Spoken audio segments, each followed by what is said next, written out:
환경부가 결국 익산 장전마을 집단 암 발병이 비료공장과 관련성이 있다고 인정했습니다. 국립환경과학원이 만든 역학조사 결과 보고서 초안에 이 같은 내용이 담겼습니다. 앞으로 주민 의견 반영과 함께 폐기물 관리법 등의 보완이 필요합니다. 최정호 기자입니다. 환경부가 입장을 바꿨습니다. 마을 주민과 민간 협의회에 건넨 국립환경과학원의 역학조사 결과 보고서 초안에 비료공장과 주민 암 발생 간에 역학적 관련성이 있는 것으로 판단된다고 분명하게 명시했습니다. 지난 2월 역학조사 설명회에서 비료공장과의 관련성이 추정된다고 말했던 것에서 달라진 겁니다.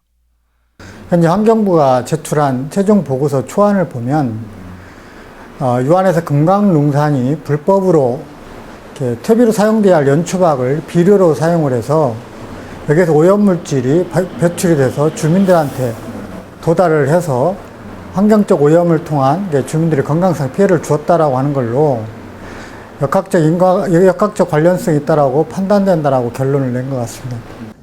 앞으로 주민들과 민간 대책위는 전문가들과 초안 내용을 세밀하게 검토할 계획입니다. 이를 통해 이달 말까지 역학조사업 최종 보고서에 반드시 반영해야 할 의견을 모아서 환경부에 전달하게 됩니다.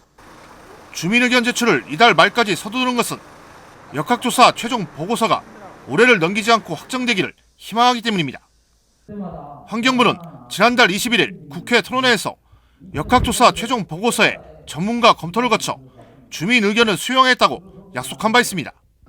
주민 의견 수용이 가시화되면서 관련 법률안에 대한 보완도 병행되어야 한다는 목소리가 높습니다.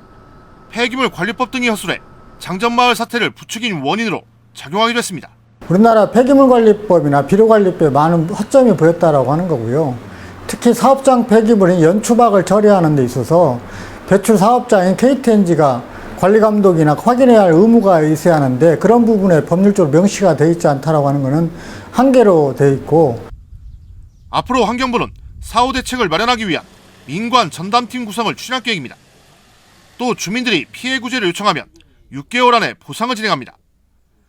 특히 최종 보고서에 반영되는 내용에 따라 주민들의 법적 소송에 유리하게 작용할 것으로 보입니다. 20년 전 비료공장이 가동된 이후부터 집단 암 발병과 사망자가 속출한 장전마을 주민들. 생존권을 외치며 문제를 제기하고 공론화시킨 지 3년 만에 비료공장 관련성 인정이라는 결실을 이끌어냈습니다. KCN 뉴스 최정호입니다.